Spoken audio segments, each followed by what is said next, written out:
my elastic in that hidden casing that we made. I have got my bodice inside out. So this is the wrong side of my bodice. And you can see the right side of my ruffle is hanging up here.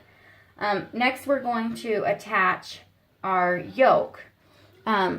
Start by pinning your yoke just to the inside of where we finished our sleeve. So you can see this fold over for the sleeve. Pin the yoke right next to that so that it matches up with the bottom edge of the ruffle. We want to make sure we're covering that line of stitching. And go ahead and pin it in place there. Now we're going to pin it in place on the other side, and again the same way. I'm going to put it right next to the edge of that fold and right at the lining it up with the top edge of that ruffle. And I'm going to pin it in place. Now, I'm going to have to kind of stretch my yoke a little bit to fit here. It shouldn't have to stretch a whole lot though. I'm going to find the center, and I'm going to line the center up right with the top of that ruffle, and I'm going to pin it in place.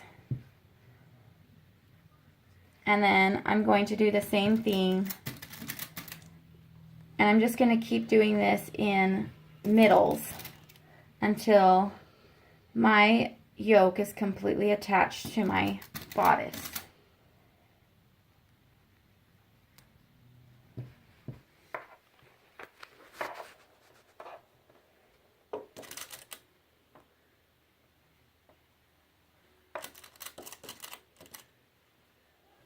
Now, it's important to make sure when you're pinning your yoke on that you're making sure to line it all the way up with that top edge of the ruffle so that when you stitch your yoke on, you're guaranteed to catch it, because we're not going to be stitching where we can see our yoke.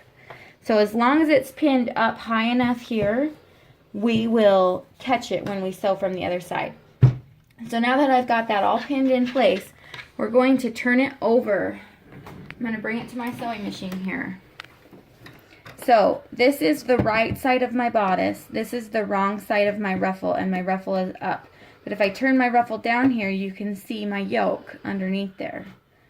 And we are just going to line this casing up right with the center of my foot. And I'm going to use a zigzag stitch. And I'm going to back stitch at the beginning and end, and then I am just going to sew right down the center of that casing, making sure that everything is flat underneath there.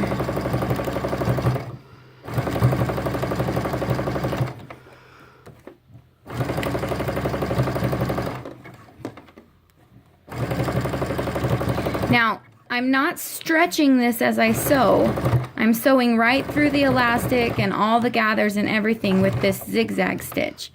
This is going to allow it to still stretch, but we don't want to stretch it out as we sew, or we'll have too many stitches and it will make it longer than it's supposed to be. So I'm going to pull this out and show you. So now if you turn it over, you can see my zigzag stitch right here. I've caught the yoke in every single spot. I'm going to pull my pins out. And then when you hold your yoke up, your ruffle falls down and covers the casing where we sewed it on. And so you can't see where we attached our yoke. It doesn't look very good like this. The ruffle will appear to hang kind of funny at this point, but it will look great once it's on a body. So don't worry about that.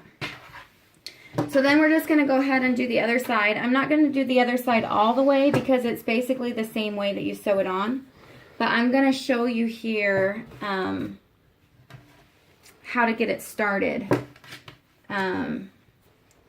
So I'm going to lay my bodice out. I've got my bodice inside out. I've got the back side up now. And my ruffle is still right side up.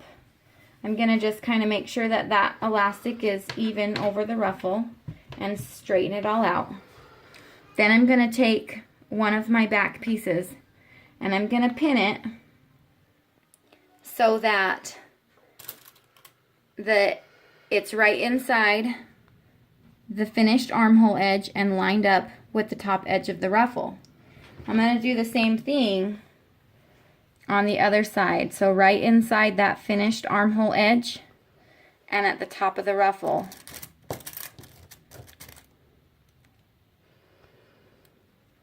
This is kind of a little trickier to get into because you've already got the other side of the yoke sewn on, but next, you're going to take your yoke pieces and you're going to find the center of your bodice and you're going to pull them both right to the center so that they're right next to each other. You're going to pin them in place so that they are right next to each other like that.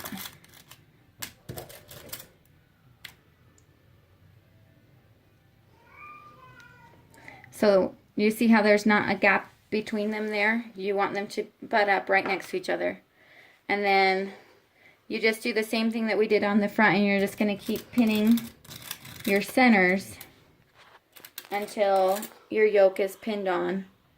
And then you'll flip it back over the same way that we did on the front side and sew the yoke down with a zigzag stitch.